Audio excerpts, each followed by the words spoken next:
कभी सोचा है वो कौन सी एक किताब है जिसने एक पूरे देश को बनाया, करोड़ों लोगों की तकदीर लिख दी? जी हां, वो किताब है भारत का संविधान। और आज हम बात करेंगे उस महान शख्स की जिसने इसे बनाया, डॉक्टर भीमराव रामजी अंबेडकर। और डॉक्टर अंबेडकर का यही एक विचार हम भारतीय हैं, पहले भी और आखिरी भी, हमारे आज के इस पूरे विश्लेषण की नींव है। देखिए, ये सिर्फ एक लाइन नहीं है, ये वो सोच थी, वो मंत्र था जो एक बटे हुए, बिखरे हुए देश को एक साथ जोड़ने वाला था। तो चलिए थोड़ा पीछे चलते हैं। साल 1947, भारत आजाद हो चुका था। हर तरफ जश्न का माहौल था, लेकिन उसी जश्न के साथ हवा में एक बहुत बड़ा सवाल भी तैर रहा था, एक बहुत बड़ी चुनौती। सोचिए जरा, एक ऐसा देश जहां सैकड़ों अलग अलग भाषाएं हैं, अलग अलग धर्म हैं, न जाने कितनी जातियां और विचारधाराएं हैं, इन सबको एक कानून, एक नियम के नीचे लाना कैसे मुमकिन होगा? यह सवाल बहुत बड़ा था। और इसी विशाल काम को करने के लिए बनाई गई संविधान सभा, जिसका एक ही मकसद था, भारत के लिए एक रूल बुक, एक नियम पुस्तिका तैयार करना। अब इतने बड़े काम के लिए एक ऐसे इंसान की जरूरत थी जिसके पास सिर्फ ज्ञान ही नहीं, बल्कि एक गहरी समझ हो, एक दूर की सोच हो और एक ऐसा संकल्प हो जो टूटे ना। और ये जिम्मेदारी दी गई संविधान की ड्राफ्टिंग कमेटी के चेयरमैन डॉक्टर BR अंबेडकर को। और देखिए, डॉक्टर अंबेडकर के लिए यह सिर्फ कोई कानूनी दस्तावेज लिखने जैसा काम नहीं था। वो जानते थे कि वो असल में भारत की आत्मा लिख रहे हैं, एक ऐसी किताब जो आने वाली न जाने कितनी पीढ़ियों को रास्ता दिखाएगी। अच्छा, इस पूरे काम में मेहनत कितनी लगी होगी, इसका अंदाजा बस एक आंकड़े से लगाइए। 2 साल, 11 महीने और 18 दिन। जी हां, इतना लंबा वक्त। इतने लंबे समय तक डॉक्टर अंबेडकर और उनकी पूरी टीम ने दिन रात एक कर दिया, मतलब अथक परिश्रम। उनका मकसद सिर्फ एक था, एक ऐसा संविधान बनाना जो भारत के हर एक नागरिक के लिए, हर एक इंसान के लिए एक कवच की तरह काम करे। डॉक्टर अंबेडकर की सोच का जो निचोड़ था वो बस एक लाइन में था, कानून सबके लिए बराबर होगा। मतलब ये संविधान किसी अमीर या सवर्ण या पुरुष के लिए नहीं बन रहा था, नहीं, ये गरीबों के लिए भी था, दलितों के लिए भी था, महिलाओं के लिए भी था, हर एक भारतीय के लिए। कानून की नजर में सब एक बराबर। उन्होंने खुद कहा था कि हमें राजनीतिक आजादी तो मिल गई, अब हमें सामाजिक और आर्थिक बराबरी भी हासिल करनी होगी।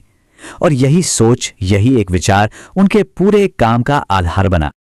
तो अब जरा संविधान की आत्मा में झांक कर देखते हैं, वो कौन सी खास बातें थीं, वो कौन से सिद्धांत थे जिन्हें डॉक्टर अंबेडकर ने इस दस्तावेज की जान बनाया।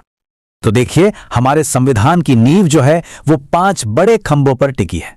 पहला है समानता का अधिकार, मतलब धर्म, जाति, लिंग के आधार पर कोई भेदभाव नहीं होगा, सब बराबर। दूसरा, आजादी का अधिकार, अपनी बात कहने की, सोचने की, अपनी मर्जी से जीने की आजादी। तीसरा, धार्मिक स्वतंत्रता। यह बहुत जरूरी था कि भारत किसी एक धर्म का देश ना बने, बल्कि हर धर्म का सम्मान करे। चौथा, संवैधानिक उपचार का अधिकार, मतलब अगर किसी के अधिकारों को कोई छीनने की कोशिश करे तो वो सीधे कोर्ट का दरवाजा खटखटा सकता है। और पांचवा, जो शायद सबसे जरूरी था, वो था सामाजिक न्याय। सदियों से जिन लोगों को दबाया गया, पीछे रखा गया, उन्हें आगे लाने के लिए आरक्षण जैसी व्यवस्था करना।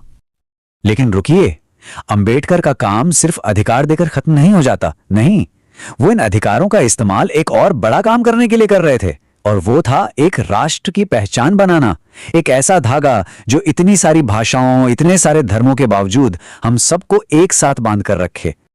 क्योंकि उनके लिए देश का मतलब सिर्फ जमीन का एक टुकड़ा नहीं होता, देश का मतलब होता है लोग, ऐसे लोग जो एक जैसी सोच और एक जैसे मकसद से जुड़े हों। और संविधान का काम यही था, हम सबको वो एक सोच, वो एक मकसद देना। और वो बार बार चेतावनी देते थे कि खबरदार, अगर हम धर्म, जाति या भाषा के नाम पर बट गए तो ये जो आजादी मिली है ना, इसका कोई मतलब नहीं रह जाएगा। पर यह सब कहना जितना आसान था, करना उतना ही मुश्किल। संविधान सभा के अंदर जबरदस्त बहसें होती थीं। बराबरी के इन विचारों को लेकर उन्हें बहुत आलोचना भी झेलनी पड़ी, लेकिन वो अपनी बात पर, अपने सिद्धांतों पर अड़े रहे।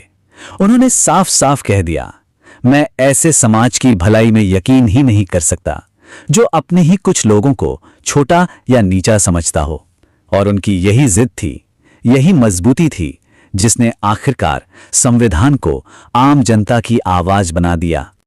तो सवाल ये उठता है कि सालों की इस मेहनत, इस बहस और इस संघर्ष का नतीजा क्या निकला? डॉक्टर अंबेडकर ने आने वाली पीढ़ियों के लिए विरासत में क्या छोड़ा? वो नतीजा था एक तारीख 26 जनवरी 1950। ये वो ऐतिहासिक दिन था जब भारत का संविधान पूरी तरह से लागू हुआ। इसी दिन डॉक्टर अंबेडकर की सालों की मेहनत एक जिंदा दस्तावेज बन गई, हकीकत बन गई। और इसी संविधान ने भारत को बनाया एक लोकतांत्रिक गणराज्य। अब इसका मतलब क्या है? इसका मतलब सीधा सा है कि अब देश पर किसी राजा का राज नहीं होगा। ताकत सीधे जनता के हाथ में होगी, कानून सबसे ऊपर होगा और हर एक इंसान को कुछ ऐसे मौलिक अधिकार मिलेंगे जिन्हें उससे कोई भी नहीं छीन सकता। यही अंबेडकर के काम की सबसे बड़ी विरासत है। तो आखिर में ये समझना बहुत जरूरी है कि डॉक्टर अंबेडकर सिर्फ संविधान बनाने वाले एक इंसान नहीं थे। नहीं, वो खुद में एक सोच थे, एक विचार थे, बराबरी का, न्याय का, भाईचारे का। और ये विचार आज भी जिंदा है भारत की आत्मा में, जो हमें आज भी रास्ता दिखाता है।